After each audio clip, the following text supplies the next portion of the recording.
are planning for Black Knowledge Matters. We're planning to have a poetry night, and okay, the schedule is going to come out soon, so don't say when is it. So, but we're going to.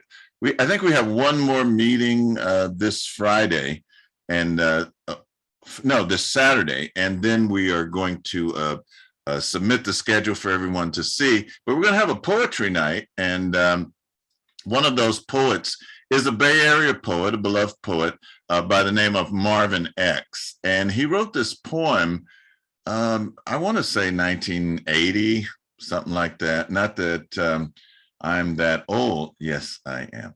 All right. So he wrote this poem, and I've been saying African history is world history, but when he wrote it initially, he used Black history as world history. And so I have it here for us to look at, and I'll read it. You can read along, and then we'll get into the presentation. So he says, before the earth was, I was. Before time was, I was. You found me not long ago and called me Lucy. I was 4 million years old. I had my tools beside me. I am the first man. Call me Adam. I walked the Nile from Congo to Delta, a 4,000-mile jog. But African history is world history, and world history is African history. I lived in the land of Canaan before Abraham, before Hebrew was born. I am Canaan, son of Ham. I laugh at Arabs and Jews fighting over my land. I lived in Saba, southern Arabia. I played in the Red Sea and dwelt on the Persian Gulf. I left my mark from Babylon to Timbuktu. When Babylon acted a fool, that was me. I was the fool. When Babylon fell, that was me. I fell. African history, Black history is world history. World history is African history. I am the first European. Call me Negrito or Grimaldi. I walked the Mediterranean from Spain to Greece. Oh, Greece, why did you kill Socrates? Why did you give him the poison hemlock? Who were the alien gods he introduced, corrupting the youth of Athens? They were my gods, Black gods from Africa. Oh, Socrates, Plato, Aristotle, whose philosophy did you teach that was Greek to the Greeks? Pythagoras, where did you learn geometry? Democritus, where did you study astronomy? Solon Lycurgus, where did you study law? In Egypt, and Egypt is Africa, and Africa is me. I am the burnt face, the blameless Ethiopian Homer told you about in the Iliad and the Odyssey. Homer told you about Ulysses too. The story he got from me. Black history is world history. I am the first Chinese. China has my eyes. I am the Aboriginal Asian.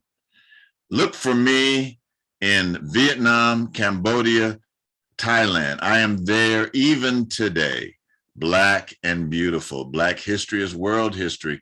I used to travel to America long before Columbus came to me asking for directions. Amerigo Vespucci, on his voyage to America, saw me in the Atlantic, returning to Africa. America was my home before Aztec, Maya, Toltec, Inca, Olmec. I was here.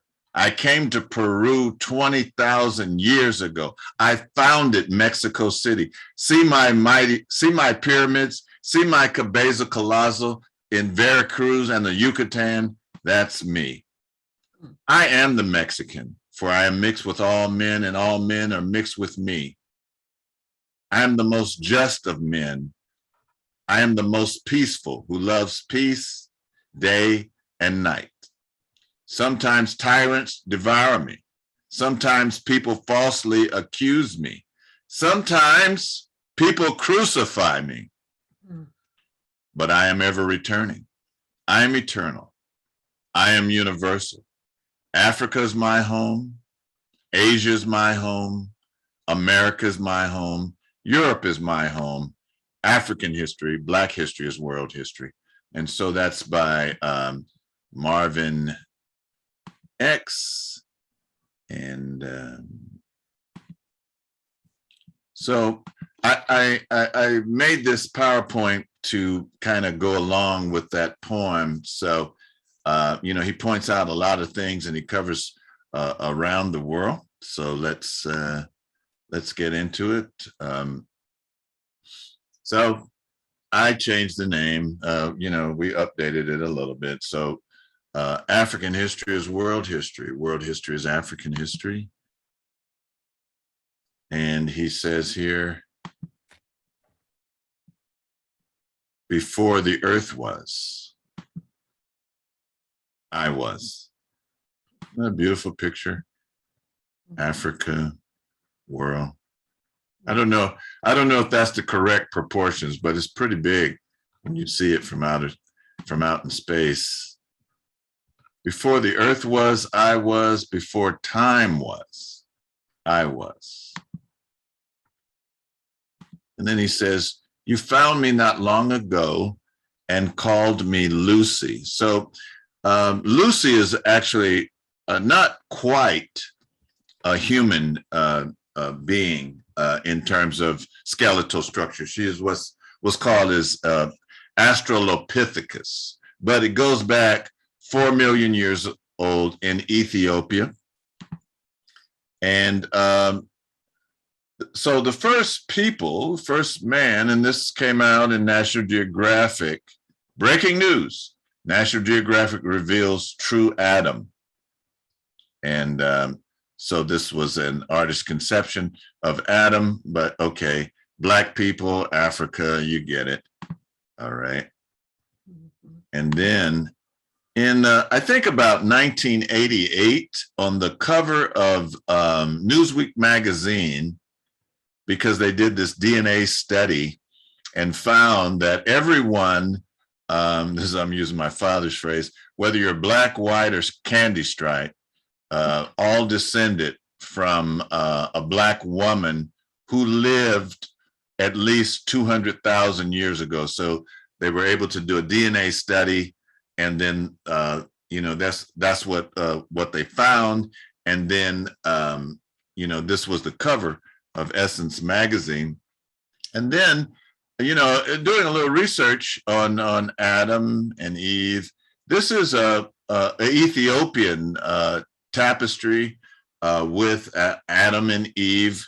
They got their froze together, and here the writing is here in Amharic. And here's another one, being tempted by the serpent. And there's the Amharic writing up above. I don't think these are apples, though. I wonder what kind of fruit, whatever they are, they're forbidden fruit, I guess. All right. And so the Black woman is Eve, okay? The first woman, the first human being, Homo sapiens sapien, because you have like Australopithecus, Homo erectus, Homo robustus, Homo sapien, and then Homo sapiens sapien. There's 6 phases of human being, and they're all found on the continent of Africa. They're not found every place else, but they're all found on the continent of Africa.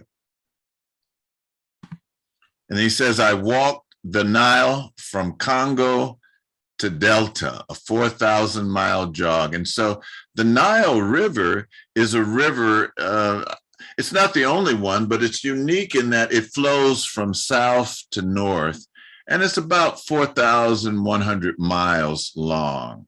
And there is the Blue Nile that starts in Uganda, and then it's joined by the White Nile in Ethiopia. And together they form the Nile, which is like a highway. Very beautiful. I didn't include any Nile pictures, but it's very, very beautiful, moves fast, certain places. And he talks about Canaanites and the sons of Ham. And this picture actually comes from a a book, and the title of it is The Canaanites. And people from Canaan came from Kemet. Now, we showed this picture before last week, and I'm just really fascinated with this picture because it kind of puts an end to all of the arguments. Were the ancient Hebrews black people?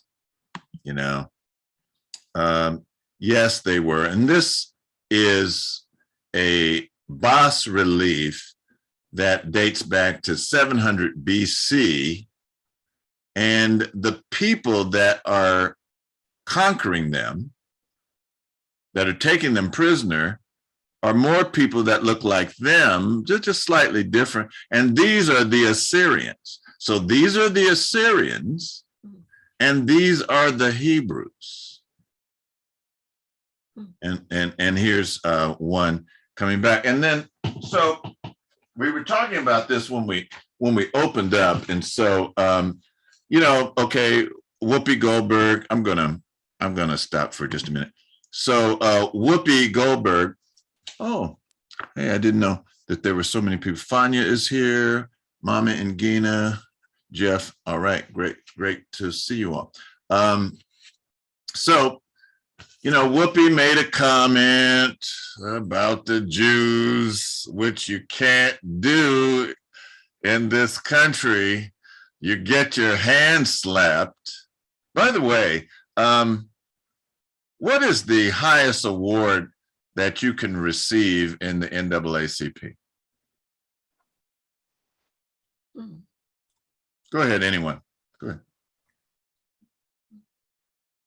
Hello? Over? I don't know. The Image Award? No. I want to say the Spring Guard Award. That is right. Ding, ding, ding, ding, ding. This isn't even First Friday. Tell him what he won, Kwame. All right. So, yes, that's right.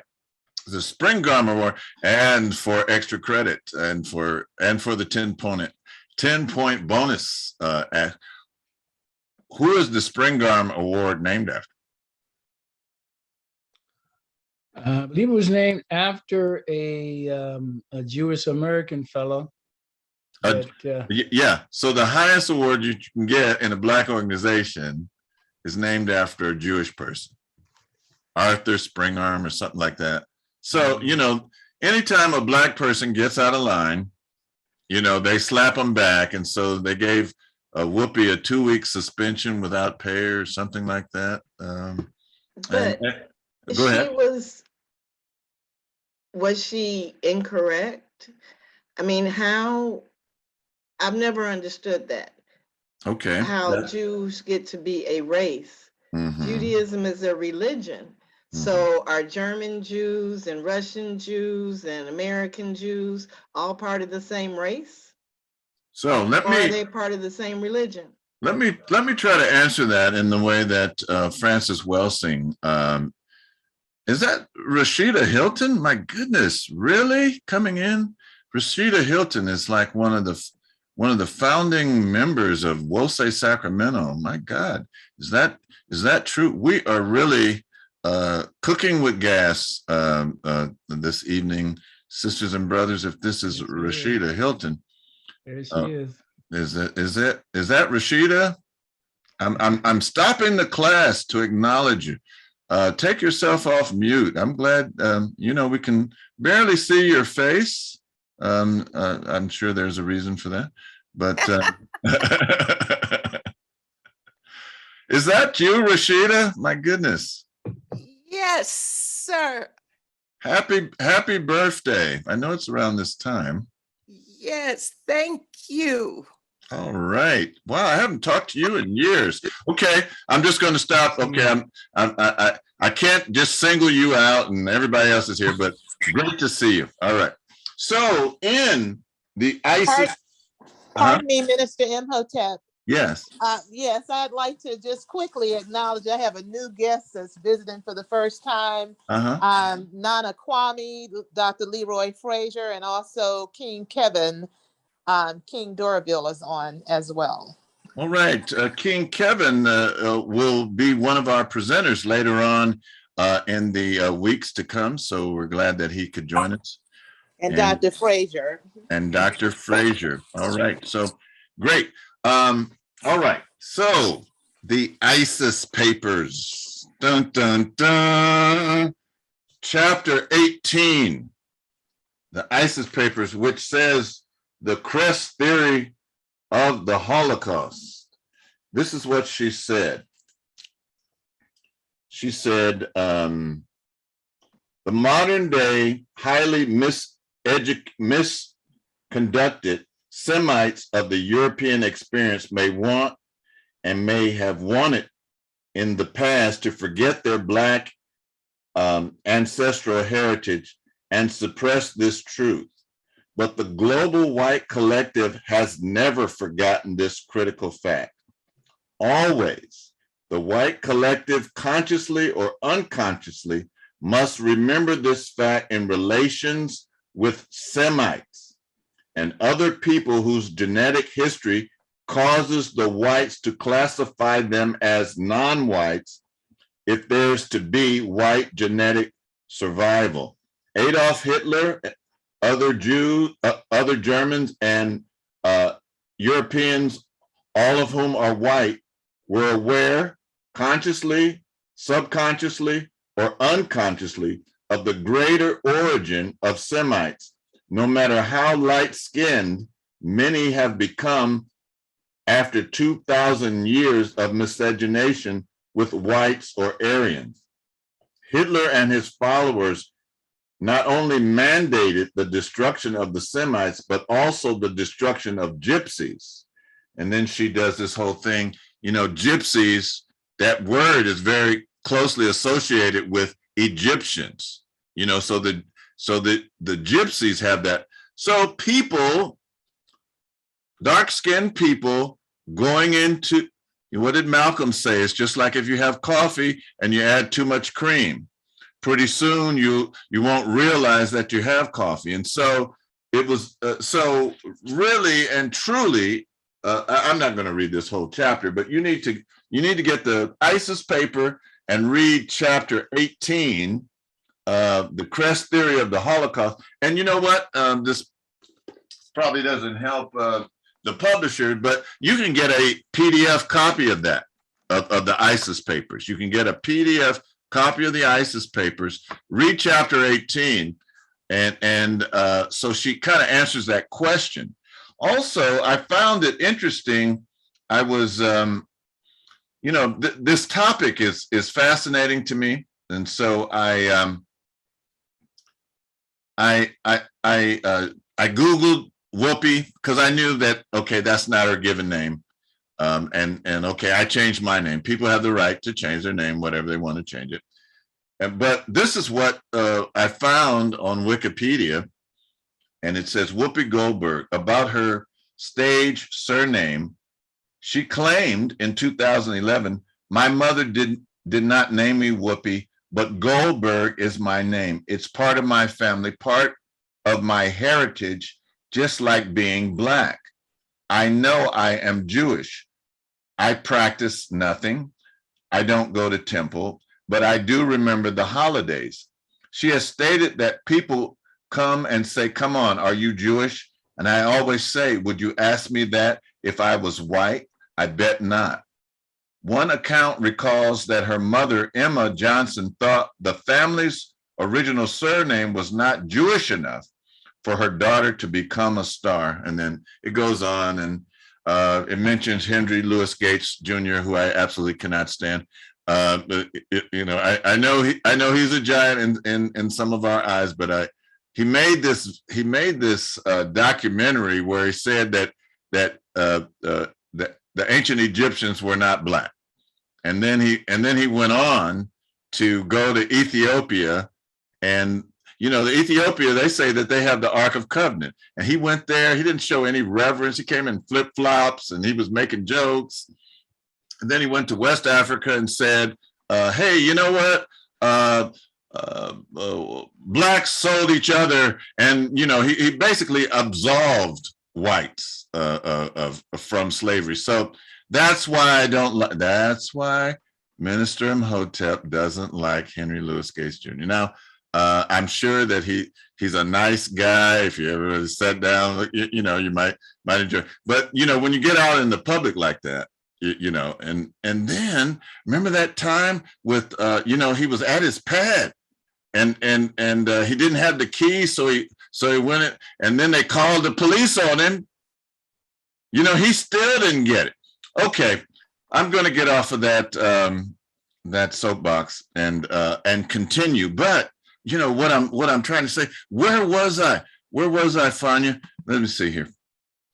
I was talking about the Jews, the Hebrew. So this is the way the Hebrews looked. 700 BC.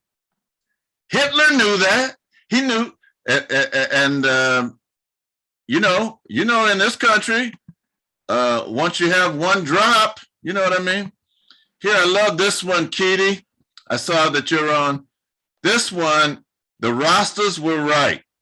Here's a bas relief. I'm not sure of the circa, but here's some Hebrew singers with dreadlocks. Wow. If Bob Marley only knew that then. So when you see these depictions of Hebrews and Jews, these people are Black people. These are like people you might see on the street, or you go to Jamaica, or in your family. Here's some more people, and these people are Canaanites, Palestinians. This photograph is from 1930. The people were still there. 1930. They were called Philistines, Canaanites. And then the poem, African History is World History, talks about Southern Arabia. In Arabia, they really tried to wipe out just about every thing that had like a Black image on it. But the original people in Southern Arabia, they were called the Sabaeans. They were called the Sabaeans. Sheikh Anta Diop has a nice section in his African Origin of Civilization, Myth or Reality. He talks about that. And you can find that in other places. And so these are some remnants from people from Southern Arabia. And this is one of the sites, one of the metropolitan sites and temples that they constructed. All right, I see somebody has written something in the chat. Let's see. All right, okay, great. And then here's their writing. This is how their script looked.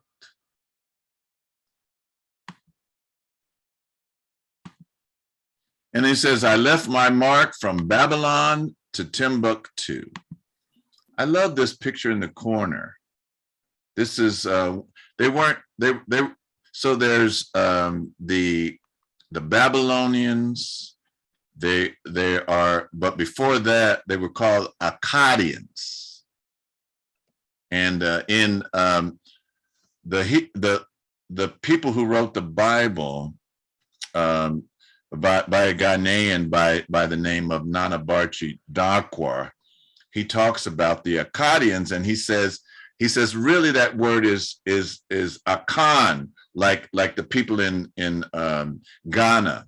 He's saying that the ancient Egyptians and the people who left in the Exodus were nothing but Akan tribesmen, and so he uses that word because they were called Akkadians before it became Mesopotamia and Sumer. Sumerians and all that. And here's a relic of how those people looked. There's something about this hat, this turban that they wore. Right. And he says, I left my mark from Babylon to Timbuktu. And here is ancient Timbuktu here today. That's the site in ancient Mali. And you can find it in West Africa today, where the star is. All right. I walked the Mediterranean from Spain to Greece. So Africans were all over these places.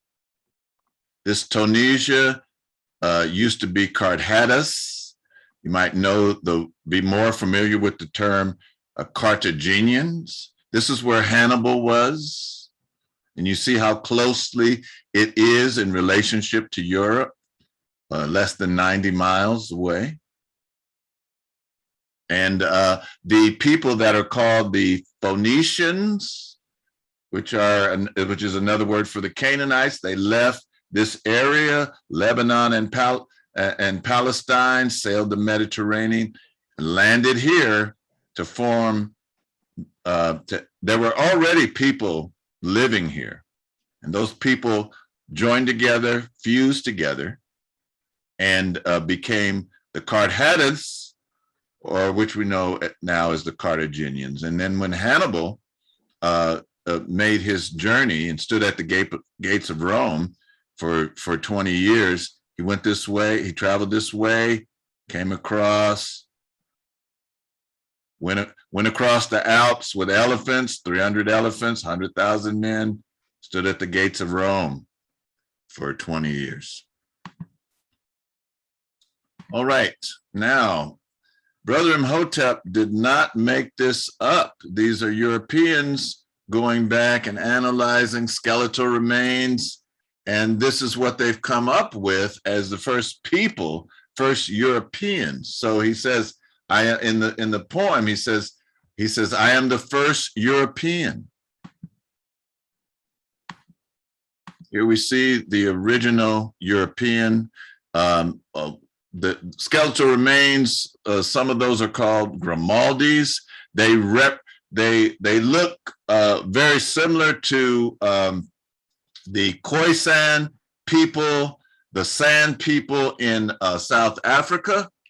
Of course, they call them Bushmen. I remember listening to Malefi Asante. He says, I've been to Africa 20 times, and nobody has ever come up to me and say, hi, I'm a Bushman, and so Europeans, they give us these different names. So here, the Grimaldi, these are the first Europeans. And it says, there's more to Black foundations of Europe than the Grimaldi remains. In fact, even with the diversity of early human faces, the oldest European remains all carry features that would make them look Black in any American setting.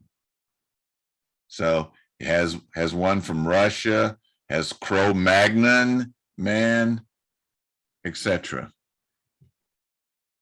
And this one here at the bottom, I don't know if you can see, this one here says, this goes back 30,000 BC. All right.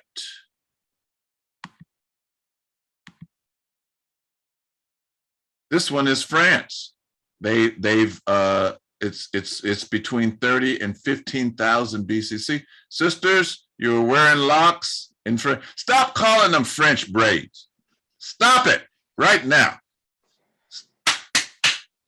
These are African locks, okay? And then don't be ashamed of your figure. This is called this was called the Venus, 24,000 BC. And, people would be buried with these figurines. Early feminine form. in early Europe. I'm going to, let's see, somebody put something in the chat. Let's see. I'm here. I'm not sure why I can. Kalahari, can you hear me now? All right. Sorry, you can't hear me, man. I'm trying to speak as loud as I can. All right. And then he talks about the, come back. So then he talks about, you know, Plato, Socrates, Aristotle, whose philosophy did you teach? That was Greek, even to the Greeks. And so I found this statue. Some say it's Socrates, haven't been able to confirm, but you know, African people were all in the mix. They were all they were all over Europe. I'm going to pause right here, see if I can get a pulse of people. How you doing? How's it going? What's up? Any questions? Kitty, I know you already know all this. You might want to step in. I gotta go. Kitty's here. He can take over. No, just kidding. Greetings to you, my brother. Thank you for your kind words. I know I don't know all of that. I am being taken to grad level school today, and I'm sure everyone else in this illustrious circle appreciates the depth at which you've done these investigations. My mind, of course, centers upon questions of how inspiring this is and how this should infuse in us and our generation the task to really complete this reconnection and put together the world's greatest empire. You know, I spent a lot of time Pan-African research, and just this past week, there have been some phenomenal developments, all towards the aim of confirming in me, and I'd love to have your opinion on it, that literally we are the blessed ones to have been born in the bridge generation, binding the past to the present to the future. And within our life expectancy, within our time span, we're going to see the rebirth of the greatest empire in world civilization history. I've been calling it for 4 years, and the news of the week confirms that it is the great Swahili Empire. Your thoughts? Well, let me, since you mentioned Swahili, let me just share this phrase. We're going off topic, but I find this phrase really interesting. Maybe you've come across it, Kitty, and maybe some others have. Let's see, will it come up or will it? Okay. You know that Mau Mau is actually an acronym. I heard various explanations. You know, I just re-released my book on the topic, but is that right? Is that right? So Mau Mau in Kiswahili is Umzungu, Urudi, Ulaya, Mo Africa, Aparti, Uhuru, meaning that when white man goes back to Europe, Africans get independence or freedom. That's what it meant. Umzungu, Urudi. Umzungu is Kiswahili for white man. Ulaya, I think that's funny. Ulaya is how they say Europe. More Africa, Aparte, Uhuru. And most people are familiar with the word Uhuru, freedom, independence. So, so when the Mau were fighting in Kenya, they were saying Umzungu, Urudi, Ulaya, Mo Africa, Aparte, Uhuru, meaning white man go back to Europe so Africans get freedom or Africans gain independence. Okay, I've really strayed from where I was going. I'm going to come back though. There might be someone else that wants to make a comment. It's only 5:45, so if anyone has a comment or a question, now's the time. Go ahead. Oh, don't do that to me. Well, my comment was in the earlier pictures, I thought it was striking how close the Syrians and the Hebrews appeared in that one slide, and then in the second slide with the singing Hebrews with the locks and the beards, they look very similar to the Assyrians. So I'm thinking, yeah, they were all Black people at that time and in that era. They had differences, but they were all Black people. You know, that whole Lebanon, Palestine area was considered part of Africa. You know, the Suez Canal was not dug until the British came. You know, so we need to get our geography. You know, what do we say? Particularly at WOSE, second principle, Kuji Chagalia, to define, name, create, and speak for ourselves.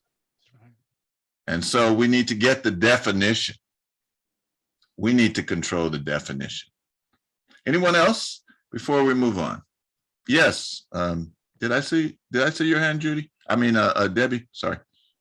This is just trivia, but I went to see Lucy in Houston, Australopithecus afarensis, and I have a little magnet on my refrigerator that says, "I love Lucy." Thank you for sharing. Lucy. I would like for Sister Debbie to say her name for us. I'd like for you to say your name for us. Saraswati. A little slower. Saraswati. Saraswati. All right. Beautiful. Thank you. And tell us again what that means. She is the feminine aspect of wisdom and the fine arts. All right. And so that's an indication of what my mantra is. You don't necessarily have to be named after your mantra, your aspect, but in this case, it is what I use for meditation. Right. Well, thank you. Thank you for sharing that. It's very, very appropriate. Okay, I'm going to keep moving on. Keep on moving. All right. Where were we? Oh, yes. Whose philosophy did you teach that was Greek, even to the Greeks? We talked about this last week. I don't have the slide, but Dr.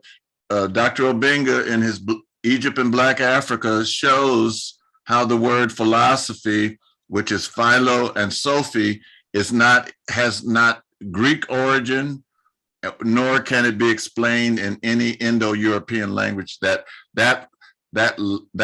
word comes from Seba, which was the Kemetic word for teacher and wisdom and to instruct.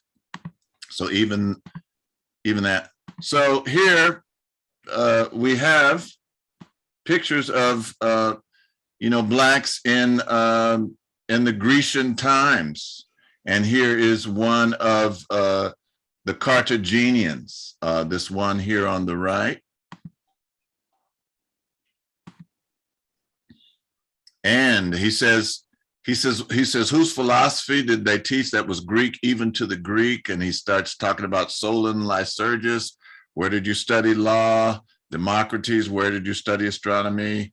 And he says in Egypt, and Egypt is Africa, and Africa is me. You know what? They keep trying to separate this geographical area from the continent of Africa. And then in the Vatican, there's like 6 miles of tunnels underneath the Vatican where they store all these things.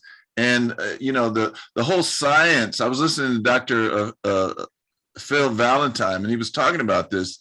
The whole science of Egyptology was set up by the Vatican so that, things wouldn't get out of hand, that too much truth wouldn't come out. So he says, where did they learn all this? In Egypt, and Egypt is Africa, and Africa is me. I'm not born in Africa, but Africa is born in me. What does Malcolm say? If a cat has babies in an oven, you don't call the babies biscuits. We've been burned. There's no question about that. Here's Darnish's uncle. His name was Memnon, and he's part of Greek history, came from Africa. And I'm not sure who this is, but this is a Roman dignitary. He's got his fro together. You know, he's really dressed sharp, I must say. And then here's another. I think that this one here is Carthaginian, but again, you know, obviously Black people, and there's no like one just type of Black person. Here you go, Keity. This is what we want, right? We want the United States of Africa. You know, this is just a projection. You can have the North Africa. You can have West Africa, Central Africa, East Africa, South Africa. But right now, I'm sorry, go ahead. Ashayo. Ashayo, yes. So now we got this jigsaw puzzle that was done in the during the Berlin and the Brussels conference, 1884 and 1886, where Europe carved Africa up into this jigsaw puzzle that we have now, irrespective of language and culture, separating peoples. And unfortunately, we're still fighting over these divisions that the Europeans, particularly King Leopold, you should read this book. It's called King Leopold's Ghost, one of the worst human beings in history. You know, so the French took this part, the Italians took this part, the Dutch took this part, the Germans took this part. You should research and study the atrocities that the Germans did in Tanzania. It'll make you cry. And you know, the Americans took the rest. If you study right now, the Americans are all over Africa.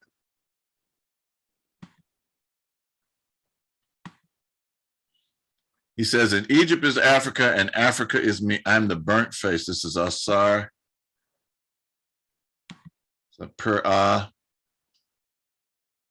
This is a person in Egypt, and it says those who are beside the sea. You know, the Black people are all over. But Black history is world history. Go ahead, Mama Fania, you have your hand raised. Go ahead.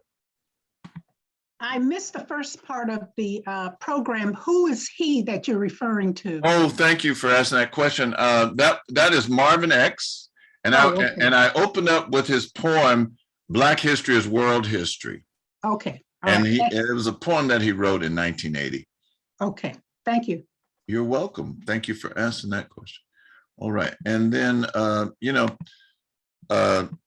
they always try to say, well, you know, we're not sure if King Tut, we're not sure what ethnicity, what race. This is his mummy.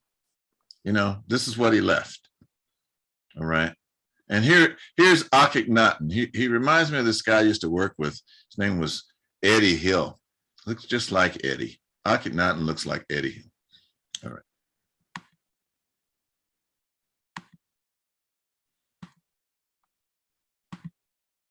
I love these. So here's a Greek person. He's got his locks, you know, and they went through a lot of trouble to show this in a sculpture.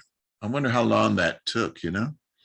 And then this book here, this Ethiopian priest, this Coptic priest, is holding what has been purported to be the oldest Bible in the world. It's there in Ethiopia. And here are some Ethiopians in religious celebration. You know, and Ethiopia, Ethiopian, Ethiopia, I think the name originally is indigenous, and it was picked up by the Greeks, and they say it means people of burnt skin, which when I go back and look at all of you on the screen, you are people of burnt skin. And continue on, his imperial majesty, his imperial majesty, the Nagus. Nagus is an Amharic word for king. They use that word in Deep Space Nine some space aliens, and the king of these space aliens, this particular group of space aliens, they were called, the king was called the Grand Nagus. Well, here is His Imperial Majesty, Emperor Haile Selassie of Ethiopia at his court. And I remember Van Sertima, Dr. Ivan Van Sertima, quoting Jomo Kenyatta saying that they never show the Black man in his glory. Here he is at his court. And then the king prior to him was a king by the name of Menelik II, who unified Ethiopia to expel the Italians and beat the Italians back with all the modern armament. Now, I'm going to say something that's controversial, which is nothing new for me. And I got this from I can't think of the source right now. Maybe someone can help me. But see, this is a pottery, and the woman, the Black woman here on the left, her name is Circe, and the figure on the right is Ulysses. And if you know that story of the Iliad and the Odyssey, Circe is the one who brought men into her house to feed upon them. You know, she turned men into swine so that she could feed upon them. But Circe is where the word church comes from. And not at Wose community, but there, and I'm sure some of you have run across this, there are churches out there that turn men and women into swine and feed upon them. Circe. And I just thought I'd just throw this one in for good measure. I don't know who this is. All right. And this picture on the left, I took myself, and this is at a temple, and I'm trying to remember exactly which one this was in, but I love this picture. You know, I love the features. It's associated with the cow. And then on the right is Queen Hatshepsut of the 18th dynastic period, a great queen, Queen Hatshepsut.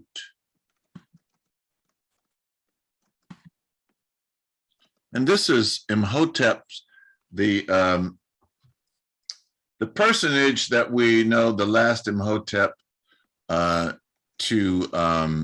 this is his mother, and she has a long name. It's a whole bunch of consonants strung together. It begins with a KH.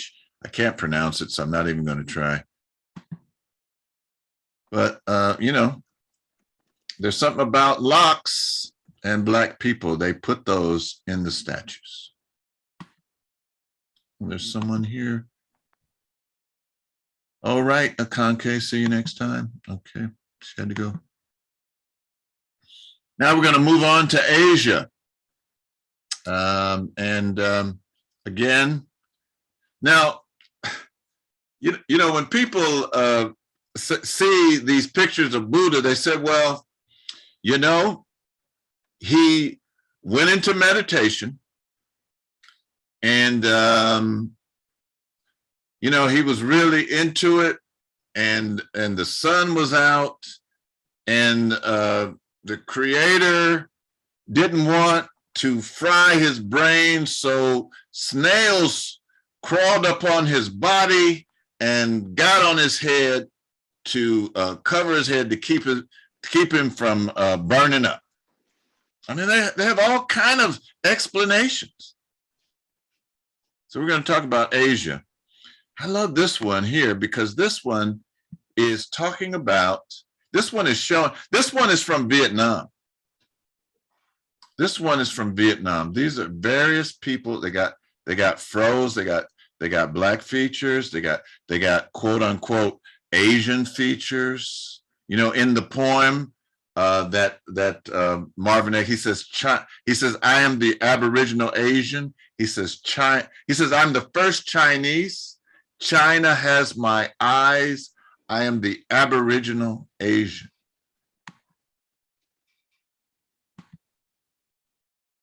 And here's that picture again. So those, of course, look like snails, right? You better not say that. You better not agree with it. All right. But here, these are people from Africa. A Dinka girl, Dinka is in the Sudan. Khoisan girl, which is in South Africa. They're this complexion, no mixture of white people, because black people come in all sorts of ways. There's all sorts of phenotypes of black people. Yeah. And I love this one. This was a National Geographic. This sister from the Sudan. See her eyes. Are those Asian eyes or African eyes?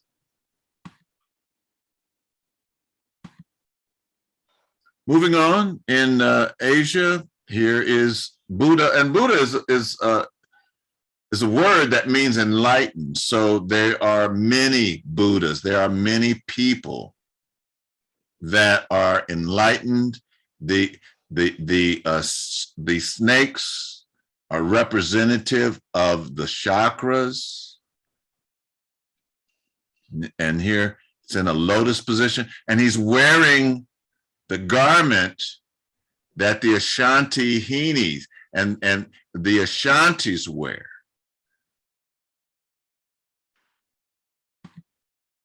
It's a lot of connection.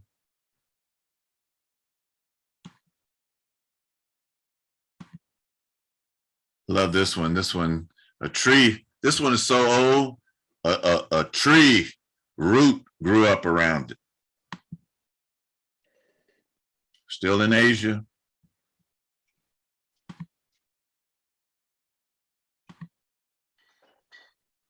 I first saw this, I'm not sure if Wayne Chandler had this one or Runoko Rashidi, but in African Presence in Early Asia, it's the first time I saw this particular one.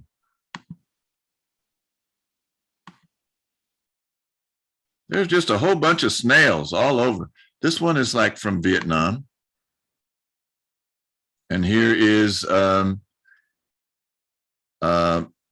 emperor coming to worship Buddha in a cave in 323.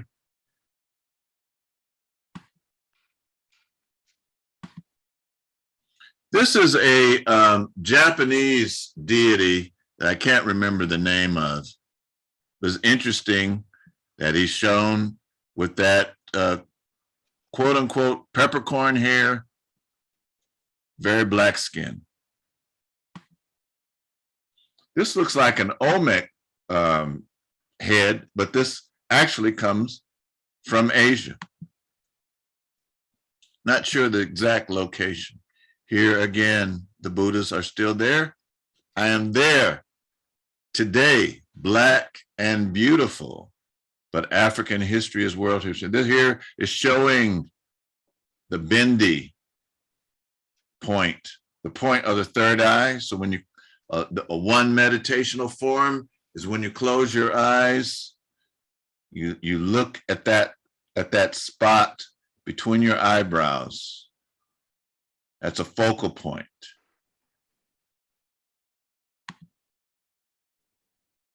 Let me go back here. Let me just show this. You know, usually you don't see Asian people with this kind of marking or elongation of the earlobe.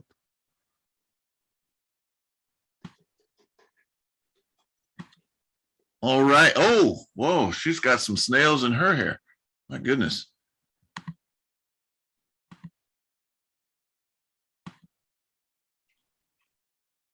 African history is world history.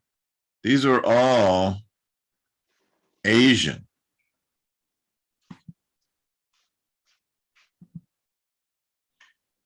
Okay, message to the Latinos. Your ancestors are Black. All right. Yes, this is coming from Runoko Rashidi, this particular one. Dr. Ivan Van Sertima studied with this gentleman, Van Houtenau, and he gave him a lot of figurines with, so this was a German, white man, white German, you know, that was just interested in the pre-Columbian art and turned Dr. Van Sertima on to even more of the African presence that he had already discovered. All right, so we talked about this earlier. Let me stop here. I'm gonna get a pulse. What's going on? Are you guys, are you sick of it now? Is it just too much? Do you want to just run and start screaming? Ah, it's too much. I can't take it anymore. Stop, Emma. Yes, somebody put something in the chat. Let's see, Rashida said, yes.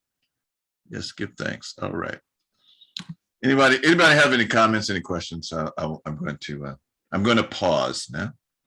I think it's great that you can find Black people strategically placed all around the world. I don't think it's a negative. I think it's a great positive that we can use to our advantage. That's my comment. I think so too, bro. I think so too. Anyone else? Petey here. I would say that obviously you've done your research in collecting all of this. How does it feel to know that we collectively have all of this as our global assets and resources? We have a global population of over 1.625 billion people. How does it feel towards motivating you to motivate us to stand up and seize our rightful place as what the Son of the Rots is called Earth's rightful rulers? Well, that's kind of like been my life for, at least 30 years, probably longer. I'm a Pan-Africanist like you are. I believe in the total unification of Africa. People that are involved in the All African People's Revolutionary Party, they say the total unification of Africa under scientific socialism. I don't know exactly what that is, but a recognition of the kinship, that there's no difference between Hutu and Tutsi in my estimation. There's no difference. There shouldn't be any fighting between Igbo and Yoruba. There shouldn't be any fighting between Lao and others in Kenya. That we actually are one people. But I mean, there's differences, to be sure, slight differences, but we're really all one people. And at one point we were unified. But I don't know if you're, so at Wolsey, we have this book, it's called 2000 Seasons. Have you ever read 2000 Seasons? Absolutely, must read for every household. Yeah, it's one of our holy books. So we have 4 holy books and that's one of them. And in there it says, beware the destroyers. It doesn't say Europeans, it calls Europeans the destroyers. It is their habit to cut off parts of the body and each fallen part, calling that a creature in and of itself. So, you cut off the finger, that's separate from the hand, the toes, so you say, okay, these people are this, these people are that, and that's how you keep people going. But we need to have, as Bob would say, one love, one heart, let's get together and feel all right. That's I know that sounds like a platitude, but what if we had that? What if gang members had that? What if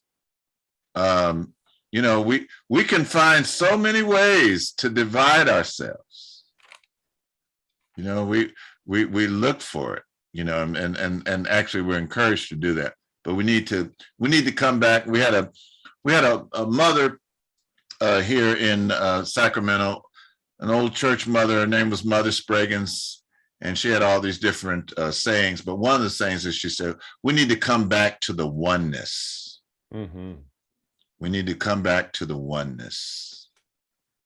We need the oneness within yourself. I'm sure Sister Debbie is coming to the oneness in her meditations. You know, we need to come back to the oneness. You know, and okay, drumming and Rasta music, the one drop. We need to come back to the one drop. Anyone else? Thank you, Kitty, for keeping this dialogue. Nobody else wants to say anything? I don't know why. I'll say something. Okay, all right. So, you know, one of the things, it's like while I'm on this journey to become a yogic health educator is, you know, many of the things that we do require intense discipline. So it is not, you know, like, it is not trivial, the amount of time and energy that's required. Like I meditate with my mentor every morning from 6 to 7:30, and this is on the off season. But when we are focused, I have these, you know, like 21 days of 17-hour days, that kind of thing. And, you know, like the reason for this intensity is because there's so much we have to work out. You know, like it is not a trivial what we have within us, and it comes out in so many different ways and things. And so if I were to like sort of address what Kitty's saying, I would say that much discipline is required. It's not a like, oh yeah, I know that. Like it affects everything you do, everything you say. It affects how you clothes you wear, like not you shop, but what you think all the time, And so, you know, it's great to have a platform, but I just really feel, which is of course why I'm committed to my path, that discipline is required. And I mean that unequivocally. True. Yes, that's yeah. It's not just a walk in the park. We didn't get here really easy, and it's going to take discipline, concentration, and focus to uplift ourselves. But at the same time, it's easy. You know what I mean? It's easy in that we're coming back to our true nature. You know, what could be more easier than that? Judy, go ahead. Yes, I wanted to say good evening again. Good evening. Thank you. I was wondering, I know that Kitty will be coming to Black Knowledge Matters very soon to discuss a couple of things, but I was wondering, he made mention if he's still on the line, he made mention of the Federation. There was several countries that were forming a federation, which is another way to kind of bring, I think it sounded like that was a little, you know, progressive, and not so much progressive, but what we're looking to see happen in Africa. I didn't know if he could just share that, a few seconds of that. I think we're about to end, right? Yeah. Well, I'll make this as brief as possible since our dear beloved brother Imhotep is on a roll. I don't want to detract away from the pathway he is so clearly laying out for us. But I am extremely excited as the affairs of the East African community are leading the whole idea of the formation of a continental-wide African Union. Baba Imhotep showed a little bit earlier a map of the 5 different regional economic communities of the African Union: the East African Community, Southern African Development Community, SADC, the Central African Community of States, as well as ECOWAS, the West African Community of States, and then the northern part is called the Arab Maghreb. But they are moving forward. The greatest advance toward federation is taking place this decade in the East African community, and they are consolidating this. They're forming a federation out of 6 nations but there are 3 more nations to be added at the next phase. These 6 nations are Kenya, Tanzania, Uganda, Rwanda, Burundi, South Sudan. They have planned between 2021 and 2025 to form this federation, but the global scamdemic has kind of thrown things off course. But they are still on course. They have created an East African passport. So now a citizen from Uganda can travel through all of the East African nations without having to get visas. They are implementing an East African digital currency, which will be similar to the evolution of the euro.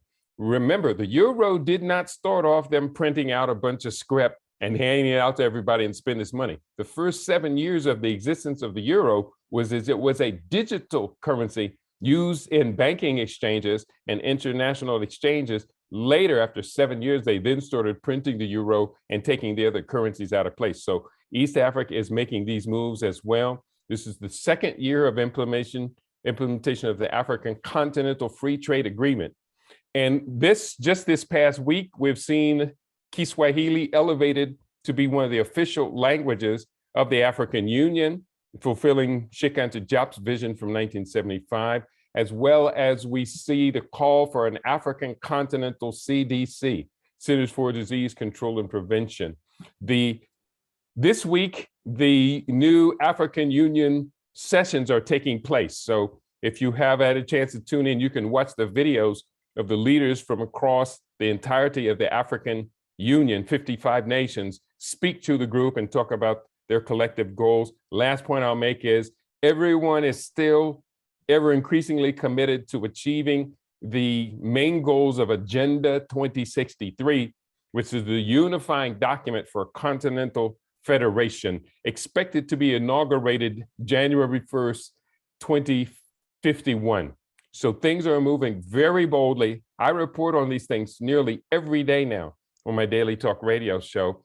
And I'll be honest, if anybody's interested in being a part of that, I am moving to the East African community. And I expect to be an integral part of this formation of what will be the 6th largest nation in the world population-wise once it's consolidated. And when the other 3 nations, the Democratic Republic of the Congo, Somalia, and Ethiopia are added, all of which have applied to be a part of it, this will be the 3rd largest nation in the world, surpassing the United States in population. My goodness. So now, Kitty, can you let everybody know how that they can join your podcast, how they can join your YouTube video live when you do it? Can you can give that information out, would you please? Yeah, I'll put that into the chat here. I'll type this in, but this is libradio.com. I broadcast daily from 12 noon Eastern time, 9 a.m. Pacific time. That's 5 p.m. GMT. And we have a significant listening audience on the continent now. So that is also 8 p.m. East Africa time. And then you can look for my name, Kidi Awadu. On YouTube, I have about 1,500 videos that I've uploaded there. How many? About 1,500. You know, I've been doing this this is our 20th year. And so, you know, we try and catch on early using these technologies. All right. Well, thank you. Thank you for sharing. I'm going to keep on going. We're almost finished. We're almost there. Thank you all for your participation. And where did we leave off? With the Olmecs. Look at that. You have all of these giant heads with, and the explanations that they come up with, you know, the tools were blunt is why these features are like that.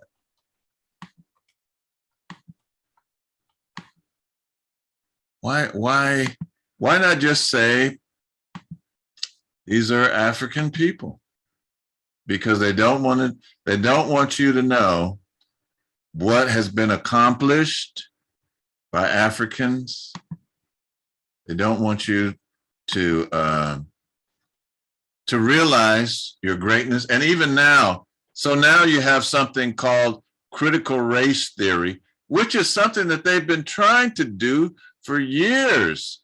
They've been trying to blunt the the telling of the story of Black people, which critical race theory has nothing to do with quote unquote Black history. What this talks about is racism and the law, and these are upper division courses that you would have to take in a law school to get to study critical race theory. But that's just a way to excise you from your history. They don't want people to know.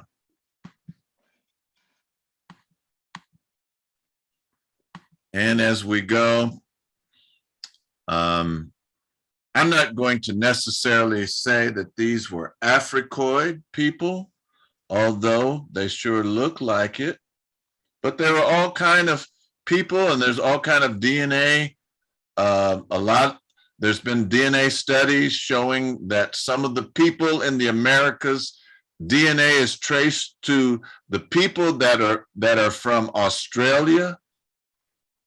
And those people have a connection to the Southern Indians. So it's a worldwide association of Black people. You know, they had their own calendars, etc. So he says, sometimes people falsely accuse me. Sometimes people crucify me. This is ending up the poem, but I am ever returning. Africa is my home. Asia is my home. Europe is my home. America is my home. African history is world history, and world history is African history. One love, one heart, one God for us all. Ashe. Shay. Great All right. presentation, Minister. So, Darnisha, are you here? I am here. Who do we have on the schedule? Have we completed up to the next week so that people will know? I am so sorry, Minister Imhotep. I have sent you guys a copy of it, but I am driving through the streets of San Francisco. And You better not. Yes. So right now we have King Kevin. Durville. Am I saying your name right, Kevin? King Kevin. He's going to be talking about the slave trade, Napoleon Bonaparte's worst enemy, Toussaint Louverture. All right. So He had to leave early. okay. So King Kevin is coming up for next time, and then Kitty Awadu. And then Kitty Awadu. We're going to get the schedule out. We're refining it, so that's why we haven't released it yet. So hopefully that you'll be with us. We're not able to be with you live, but this is the next best thing. Are there any comments or questions, anything that we should be talking about or doing something about before we close? We were talking earlier about how do we unify the global African presence. And I'm not sure about the mechanics, but I think we would greatly enhance our message and creating links and unity around the globe if we put a lot of this into our music. If we could get some of our popular musicians to begin to incorporate these kind of ideas and knowledge into their music. Because that's what our young people are listening to. And I think that would go a long ways. Now, I'm not sure how we would do it because there's so many barriers and obstacles out there, but that would be a great asset to our work and in terms of getting the message out. It's just having some of these rappers and other performers to start incorporating this into their music. And they should know they're probably going to take a monetary hit, but this is about more than about money. Well, I agree. One of my favorite, I don't know if you're familiar with Maccabee, but he's like actually one of my favorite artists. His name is it's spelled Macka space B, Maccabee. He has actually, if you're on Facebook, I posted one of his songs, and it's called "Health is Wealth." Health is wealth. Ital is vital. You know, and it's good. He has a song called Sugar D. Did you get that song? The one on the computer is called what's it called? It was talk about if the computers go down, and it was a good. I don't know the name of it, but I did get it from you. Yeah, he has all kind of songs. Mother of Civilization, Proud That We Black, even though I might be subject to racial attack. Even, you know, he has so many songs. And I saw Maccabee many years ago now, and he was at Slim's in San Francisco, and he opened up, and he had this song. Margaret Thatcher was the prime minister at the time, and he had this song called "Get Rid of Maggie." You know, yeah, it was tough. Yeah, What Me Eat. Yeah, that's right. Yeah, that's another song of his, What Me Eat. And he says, I wrote this song, Get Rid of Maggie. And when Margaret Thatcher heard it, she says, it's true. I too wicked. I must resign. And then he got up and sang, Get Rid of Maggie. You know, I'm talking to the population of England. I want to answer to my question. And the question is, if you have a lecture, why do you always bring back that woman? Yeah. You know what? Go and look up Maccabee. Go to YouTube and look up Maccabee. He has so many, you know, he had this song, Human Rights and Equality. We want human rights and equality. We want human rights and, you know, he has so many songs. He's just as prolific as Keedy, you know, with the videos. He has so many songs. So I'm highly recommending him. Of course, what the Marley Brothers are doing, and you know, there's a lot of conscious music in reggae, and there's a lot of conscious hip hop out there. But Human Touch, thank you, Sugar D. That song, Human Touch, he's talking about 2000. He wrote that song in 2000. He said, what's going to happen when the computers really crash and you can't get no food and all the banks won't give you no cash? You know? Yeah. Something to think about, huh? Mm-hmm. Yes. Yeah. That is something to think about. That's something that I've been working on, starting to write music that will send out messages, not only, you know, of how to live in a mod style, but also on history. Because the things that I've learned since being a part of Wose, you know, our kids need to know this. Exactly. And that's what I was thinking. Maybe, you know, I can reach them through music, but you know, I'm not a young person, and I'm not, you know, a popular music artist, but I was still thinking that I could, you know, that could be one of the things that I can contribute. So I've been working on things like that. So Baba Katabazi, I'm right on point with you. Right on, Sister Tony. It's in the music. It's in the music. As we close, let me just close with this thought. Lord, keep me not in the unreality of the bondage of the phenomenal world, but lead me towards the reality of the eternal self. Keep me not in the darkness of ignorance, but lead me towards the light of spiritual knowledge. Keep me not in fear of death due to the bondage of the mortal world, but lead me towards immortality, gained by the knowledge of the immortal self beyond death. May there be peace, peace, peace in all levels of human activity. Amen. Ashe. Ashe. All right. A short version of that is lead me from the unreal to the real, lead me from darkness to light, and lead me from mortality to immortality. Ashe. All right, it's 6:31, and I think it's wild time. Am I correct in that? And that means we have to go, guys.